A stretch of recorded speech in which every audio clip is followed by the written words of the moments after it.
Hindi natin maikakaila na super trending na inumin ngayon all year round ang milk tea. Dahil dyan ay isang milk tea business ang aming pinuntahan upang alamin ang kanilang sikreto sa successful na negosyo.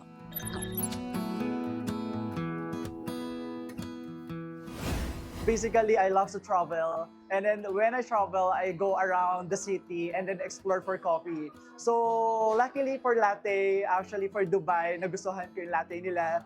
And I went straight to London. And pagdating ko naman ng London, nagustuhan ko yung matcha nila. So pagbalik ko, going back here in Philippines, so I want this na matry din or mai-offer din dito sa Manila. Nung nabakante yung area na to, tong spot na to, sabi ko sa admin, I want this place. Yun na nga, nung nag-travel ako and then pagbalik ko dito, okay, I want coffee shop for this area or for this location.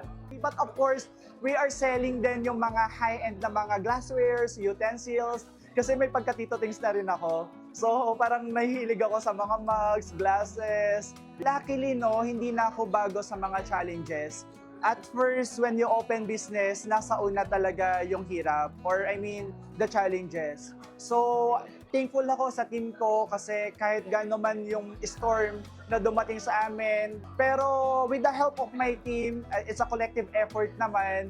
I'm thankful with them kasi we survive and we overcome naman yung mga challenges na yun. Kasi nung tinayo ko yung logistics ko, marami ng giant company. Pero ang sa akin lang gusto ko mag-establish or magpakilala. So something na gusto ko makikilala ko ng own branding ko. Pero gusto ko na makilala ko in a different way naman na wala sila. We invest a lot doon sa research and development ng matcha namin and even the latte. Kasi ang matcha laban talaga kami. That's something na hindi siya typical na matcha. Sa mga menus namin, of course, adaptations, no? Inadapt lang namin yung mga, or inadapt ko lang yung mga nagustuhan ko abroad. And then still yung pagka-Pilipino, no? Kung makikita nyo sa menu namin, may mga banana flavor, meron kaming corn, meron kaming mga foods, no? So, for example, with the beef, with the Mako roasted, pan-roasted chicken, no? Which is, sa akin lang meron nun. Even the beef stroganoff. Gusto ko lalo na yung mga kagaya ko na bata or yung mga Gen Zs, millennials, no? Gusto ko na ma-encourage sila to do business kasi marami sa atin ngayon, lalo na yung mga Gen Z, malaki yung potentials eh.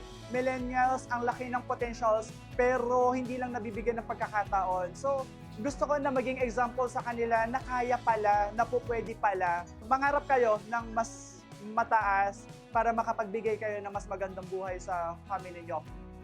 Walang overnight success. Success takes time. Lahat ay pinaghihirapan at pinagpapaguran muna bago marating ang tagumpay na meron ka.